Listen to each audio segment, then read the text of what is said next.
মুসা আলাইহিস সালাম ফেরাউনের সামনে যেয়ে দাঁড়ালেন। ফেরাউনের জাদুকররা বিশাল বড় বড় বাঘ বানালো, সিংহ বানালো, সাপ বানালো। মুসা আলাইহিস সালাম দেখে ভড়কে গেলেন, ভয় পেয়ে গেলেন। আল্লাহ বললেন, মুসা ভয় নাই, তোমার লাঠিটা খালি ফেলো। কি ফেলো? মুসা আলাইহিস সালামকে একটা লাঠি দিছে কে? লাঠি ফেলার সাথে সাথে মুহূর্তের মধ্যে হাইয়াতান তাসআ, বিশাল এক অজগর সাপ। এই বিশাল অজগর সাপ ফেরাউনের জাদুকরদের বানানো সব বাঘ, ভাল্লুক, সিংহ আর সাপগুলো রেখে বিশাল ফানা ধরে আছে। আর সাপ বলতে শুরু করেছে, আর কি আছে নিয়ে আয়। সুবহানাল্লাহ কইতে পারলেন না? এই দৃশ্য দেখার সাথে সাথে ফেরাউনের রাজপ্রাসাদের সামনে যতগুলো জাদুকর ছিল, কোরআন বলে ফাউলকিয়াস সাহারাতু সাজিদিন। এই দৃশ্য দেখা মাত্রই ফেরাউনের নিয়ে আসা বড় বড় জাদুকরগুলো মুসা আলাইহিস সালামের সামনে দাঁড়িয়ে আল্লাহর জন্য সিজদায় লুটিয়ে পড়েছে। ফাউলকিয়াস সাহারাতু সাজিদিন, সিজদায় লুটিয়ে পড়ে ঘোষণা দিল, আমি ফেরাউনরে মানি না, আমি কোন নাস্তিককে মানি না, আমি মুসার রব, হারুনের রব, বনি ইসরাইলের রব, আল্লাহর জন্য সিজদায় লুটিয়ে পড়লাম। চিল্লায় পড়েন আল্লাহু আকবার। মুহূর্তেই এক সিজদার কারণে তাদের নসিবে হেদায়েত দিয়ে দিয়েছে কে? পৃথিবীর কেউ কাউরে হেদায়েত দিতে পারে? অনেক বাবা ছিল নবী, ছেলের কপালে হেদায়েত নাই, আছে না নাই? অনেক ছেলে ছিল নবী, বাবার কপালে হেদায়েত নাই, আছে না নাই? হেদায়েত দেওয়ার মালিক একজন, চিল্লায় বলেন তিনি কে? একটা সিজদা, একটা সিজদা, একটা সিজদার আদেশকে অমান্য করার কারণে ইবলিস জাহান্নামীদের সর্দার। চিল্লায় বলেন ঠিক কিনা? ওয়া ইয কুলনা লিল মালাইকাতি ইসজুদু লিআদম ফাসাজাদু ইল্লা ইবলিস আবা ওয়াস্তাকবারা ওয়া কানা মিনাল কাফিরিন। আল্লাহ বললেন, ও ফেরেশতাকুল সবাই আমার আদেশ মোতাবেক আদমকে সিজদা করো। সবাই সিজদা করলো, একজন ছাড়া, সে কে? আরো জোরে বলেন কি নাম? আবা, অস্বীকার করলো, ওয়াস্তাকবারা, অহংকার দেখালো, ওয়া কানা মিনাল কাফিরিন, কাফেরদের অন্তর্ভুক্ত হলো, জাহান্নামীদের সর্দার হলো। কয়টা সিজদার আদেশ? আওয়াজ করে বলেন, কয়টা সিজদার আদেশ অমান্য করছে? সিজদা কয়টা দেয় নাই? আপনি দেন নাই কয়টা? হ্যাঁ, আমরা দেই নাই কয়টা? এক সিজদা না দিয়ে জাহান্নামীদের লিডার। আমরা সিজদা মিস করছি কয়টা? কয়টা? মুসলমান সিজদায় লুটিয়ে পড়তে হবে একজনের খুশির জন্য, তিনি কে? তাহলে কোরআনকে যে প্রশ্ন করেছি, কোরআন সব উত্তর দিয়ে ফেললো। কোরআন আমাদেরকে জানিয়ে দিল, তোমরা সবাই আল্লাহর নৈকট্যপ্রাপ্ত বান্দা হতে চাও, আল্লাহর কাছের বান্দা হতে চাও, তাহলে ওয়াসজুদ, কি করো? সবাই বলে নাই, আওয়াজ করে বলো মুসলমান, ওয়াসজুদ মানে কি? সিজদা করো। সিজদা করলেই আল্লাহর কাছে যাওয়া যায়।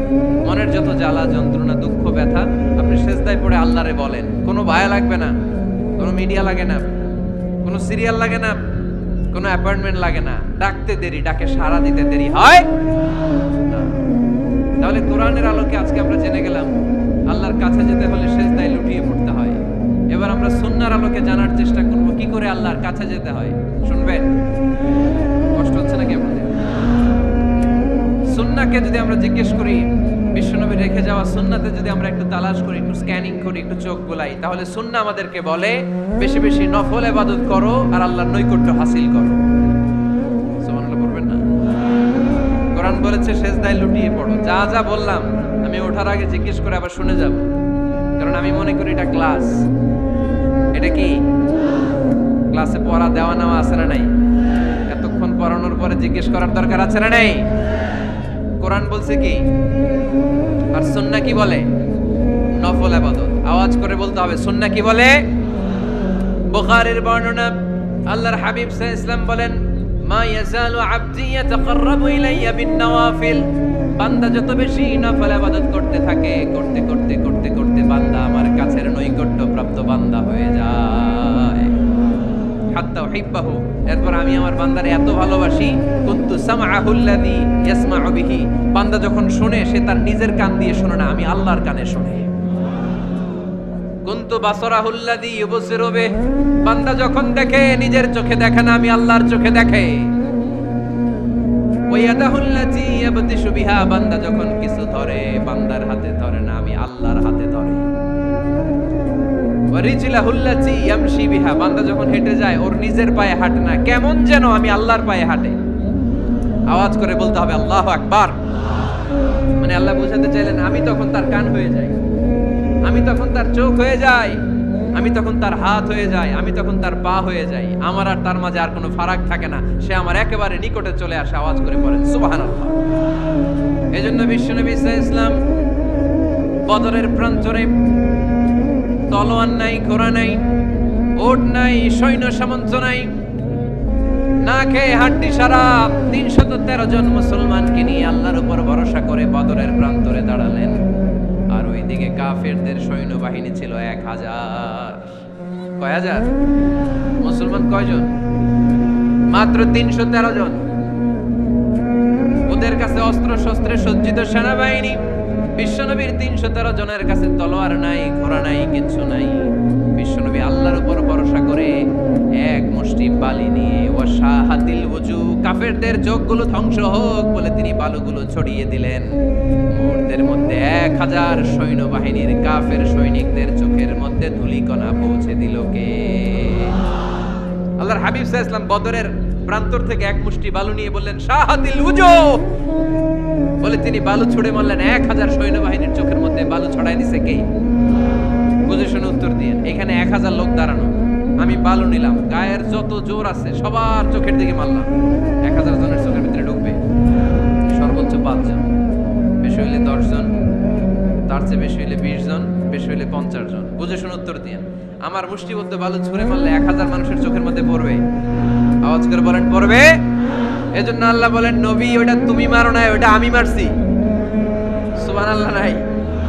আল্লাহ বিশ্বনবীর ডেকে বলেন ওমা রামাইতা ইয রামাইতা ওয়ালাকিন্নাল্লাহা রামা। নবী হে, বালু তুমি ঠিকই তোমার হাতে নিয়েছো, কিন্তু আমি আল্লাহ নিজ দায়িত্বে 1000 কাফেরের চোখের ভেতরে বালুগুলো পৌঁছে দিয়েছি। তাহলে বান্দা যখন নফল ইবাদত করে তখন বান্দার হাত আর বান্দার হাত থাকে না, ওইখানে আল্লাহর হাত যুক্ত হয়ে যায়। বান্দার পা থাকে না, সেখানে আল্লাহর পা যুক্ত হয়ে যায়। বান্দা যখন দেখে নিজ চোখে দেখে না, আল্লাহর দৃষ্টি শক্তি সেখানে যুক্ত হয়ে যায়। চিল্লায় বলেন ঠিক কি না? এজন্য নফল ইবাদত করতে রাজি আছেন তো?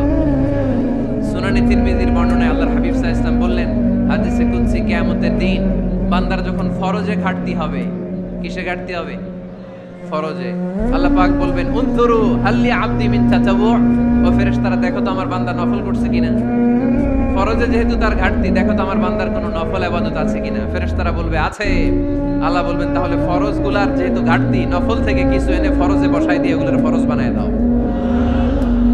এজন্য নফল ইবাদতের দরকার আছে না নাই? ফরজ তো করাই লাগবে, এটা কম্পালসারি, এটার মাফ নাই, এটা অব্লিগেটরি। নফল করে আল্লাহর কাছে যাওয়া যায়। নফল হচ্ছে ওভারটাইম। নফল ইবাদত কেমন? আওয়াজ করে বলেন। তাহলে কোরআনের আলোকে আমরা জানলাম যে আল্লাহর কাছে যেতে হলে কি করতে হয়? সেজদা দিতে হয়। আর সুন্নাহর আলোকে আমরা জানলাম আল্লাহর কাছে যেতে হলে কি করার মাধ্যমে কাছে যেতে হয়? আওয়াজ করে বলেন। নফল ইবাদত করতে রাজি আছেন সবাই? সবচাইতে শ্রেষ্ঠ নফল ইবাদত হচ্ছে কোরআনের তেলাওয়াত, ঠিক কি না? আল্লাহর হাবিব সাল্লাল্লাহু আলাইহি ওয়াসাল্লাম বললেন নফল ইবাদতের মাধ্যমে আল্লাহর কাছে যেতে চাও, নৈকট্যপ্রাপ্ত বান্দা হতে চাও, আফদালুল ইবাদাতি তিলাওয়াতুল কোরআন। সবচাইতে যত নফল ইবাদতের লিস্ট হতে পারে, এই লিস্টে র‍্যাঙ্কিং এ 1 নাম্বার থাকবে কোরআনের তেলাওয়াত। এই কোরআন তেলাওয়াত করতে রাজি আছেন তো? আমার হাতে যে কিতাবটার নাম কি? সবাই বলতে পারেন নাই? আওয়াজ করে বলেন তো কিতাবটার নাম। এই কিতাবে ভুল আছে, সন্দেহ আছে, সংশয় আছে? এটা আলোর পথ দেখায়। এই কিতাব মানুষকে মানুষের মতো মানুষ বানায়, ঠিক কি না? গরুর পেট থেকে বেরোলে ওটা গরু, ছাগলের পেট থেকে বেরোলে ওটা ছাগল হয়, মানুষের পেট থেকে বেরোলে ওটা মানুষ হয় না, ওটার মানুষ বানাইতে হয়। মানুষ বানানোর জন্য কোরআন পড়ার দরকার আছে না নাই? তাহলে নফল ইবাদত করে আমরা আল্লাহর নৈকট্য পেতে চাই। 1 নাম্বার যে ইবাদতের কথা আপনাদেরকে শোনালাম সেটা হচ্ছে কোরআনের তেলাওয়াত। রাজি আছেন সবাই? ফজরের পরেই এই নিমসার এলাকায়, এই কুমিল্লা এলাকায় কোরআনের সুমধুর বাণীতে আমাদের গ্রামগুলো মুখরিত থাকতে হবে। আওয়াজ করে বলেন ঠিক কিনা? একটা সময় ছিল আমার বাংলার ৬৮,০০০ গ্রাম থেকে ফজরের পর কোরআনের ধ্বনি শোনা যেত। ৬৮,০০০ গ্রাম থেকে মক্তবগুলো থেকে আল্লাহর বাণী শোনা যেত। কিন্তু এখন নানা ষড়যন্ত্রের কবলে পড়ে আমাদের মক্তব বন্ধ হচ্ছে, আমাদের কোরআন তেলাওয়াত থেমে যাচ্ছে। কোরআনের তেলাওয়াত কশিন কালেও থামায় দেওয়া যাবে না। চিল্লায় বলেন ঠিক কিনা? রোজ সকালে শুনতাম আগে আল কোরআনের বাণী রে, আল কোরআনের বাণী। এখন শুনি সারে গামার দীপ্ত ফেন ফেনানি। ধর্মপ্রাণ মুসলমান আজকাল হয়েছে মডার্ন, ধর্মপ্রাণ